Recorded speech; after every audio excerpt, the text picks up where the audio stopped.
আসসালামু আলাইকুম বন্ধুরা, আপনারা সবাই কেমন আছেন? যেহেতু আমি দেশের বাইরে থাকি, আমার এই চ্যানেলটাতে অনেকদিন যাবৎ কোনো প্রকার ভিডিও আপলোড করা হয় না। আমার ছাদের সব কিছু আপনার সাথে শেয়ার করা হয় না। ইনশাল্লাহ এখন থেকে নিয়মিত শেয়ার করার চেষ্টা করব। দেখেন, আমি অনেকদিন পরে আমার কবুতরের ঘরটা দেখে নিজেই অবাক হয়ে গিয়েছিলাম। কত ময়লা, কত নোংরা হয়ে আছে। আপনারা অবশ্যই আপনাদের কবুতর ঘরগুলোকে পরিষ্কার রাখবেন। কবুতরের ঘরগুলো পরিষ্কার না রাখলে, এই যে দেখেন, একটা কবুতর মরে পড়ে আছে, এমন আরও বেশ কয়েকটা আক্রান্ত হয়ে আছে। সো পরিষ্কার পরিচ্ছন্ন রাখলে কবুতরের রোগবালাই কম হয়। দেখেন কত ময়লা জমছে। এত ময়লা থাকলে কবুতর কখনোই সুস্থ থাকার কথা না। সো আমি সবার আগে কবুতরের ঘরটা পরিষ্কার করে নিচ্ছি। এতে কবুতরগুলা স্বাচ্ছন্দ্য ফিল করবে এবং রোগবালাই থেকে দূরে থাকবে। আমি আমার কবুতরগুলা কিছু কবুতর খাঁচায় বন্দি করে পালি, আর কিছু কবুতর উন্মুক্ত করে পালি। দুইভাবেই আমি আমার কবুতরগুলোকে রেখেছি, কারণ আমার শখ দুই রকমই আছে। আমার কিছু ফ্যান্সি আইটেম বা শখের কিছু কবুতর খাঁচায় পুষি, আর কিছু কবুতর আকাশে উড়াই, দেখলে আমার ভাল লাগে। আমার ছাদে ঘোরাঘুরি করলে ভাল লাগে, তাই আমি কিছু কবুতর ছেড়ে রাখি। আপনারা ওইভাবে পালতে পারেন। দেখেন, ছেড়ে রাখা কবুতরগুলো খুব সুন্দর ডিম বাচ্চা করতেছে। কবুতরের ঘরটা প্রায় অনেকটাই পরিষ্কার করা শেষ। এখন দেখেন কবুতরগুলা কত মুক্তভাবে ওরা উড়ি করতেছে। বন্ধুরা, আমার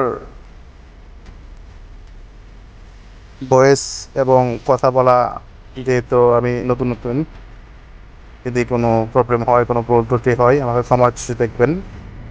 আমার চ্যানেলটা সাবস্ক্রাইব করবেন, আমাকে আরও ভিডিও আপলোড করার জন্য উৎসাহিত করবেন। এই চ্যানেলে আমি আমার ছাদ বাগান এবং কবুতর এগুলার ভিডিও নিয়মিত আপলোড করে দিই। যেহেতু দীর্ঘদিন অফ ছিল, এখন আবার দেশে আসার পরে এই ভিডিওগুলো আমি আবার আপলোড করব। আপনাদের সাপোর্ট চাই। আমাকে লাইক কমেন্ট করে আমার পাশে থাকবেন এবং আমাকে উৎসাহিত করবেন। দেখেন, ঘরটা পরিষ্কার করার পর মনে হয়েছে নিজের শরীরটাই হালকা হয়ে গেছে। সবার আগে কবুতরের ঘর পরিষ্কার নিয়েই ধরলাম। আপনারা যারা কবুতর পালেন তারা 15 দিন, 1 মাস পর পর কবুতরের ঘর পরিষ্কার করবেন। অবশ্যই সপ্তাহে একবার করতে পারলে সবচেয়ে বেটার হয়।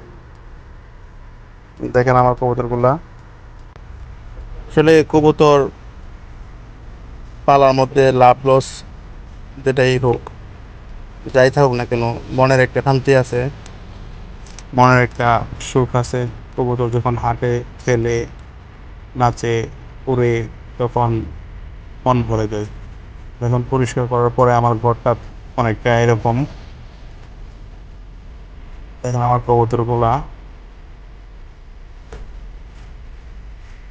কবুতর দেখলে আমার মন উৎফুল্ল হয়ে থাকে। যদিও এই কবুতরগুলো পালতে বা ওদের খাবার দিতে আমার বাবার অনেক কষ্ট হয়, এরপরও আমি কবুতরগুলোকে ছাড়ি না।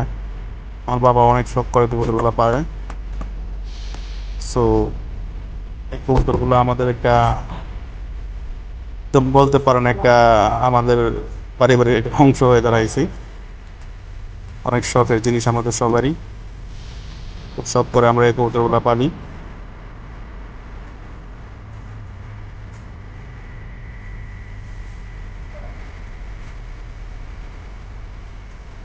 আপনারা আমার চ্যানেলটা সাবস্ক্রাইব করবেন, আমাকে আরও ভিডিও আপলোড করতে এবং ভিডিও পড়তে উৎসাহিত করবেন। আশা করি আমার ভিডিওগুলো আপনাদের ভালো লাগবে। যেখানে ভুল ত্রুটি হবে সেগুলা বলে দিবেন, শেখাবেন। আমার জন্য দোয়া করবেন এবং আমিও দোয়া করি আপনারা সবাই ভালো থাকেন। আল্লাহ হাফেজ, আসসালামু আলাইকুম।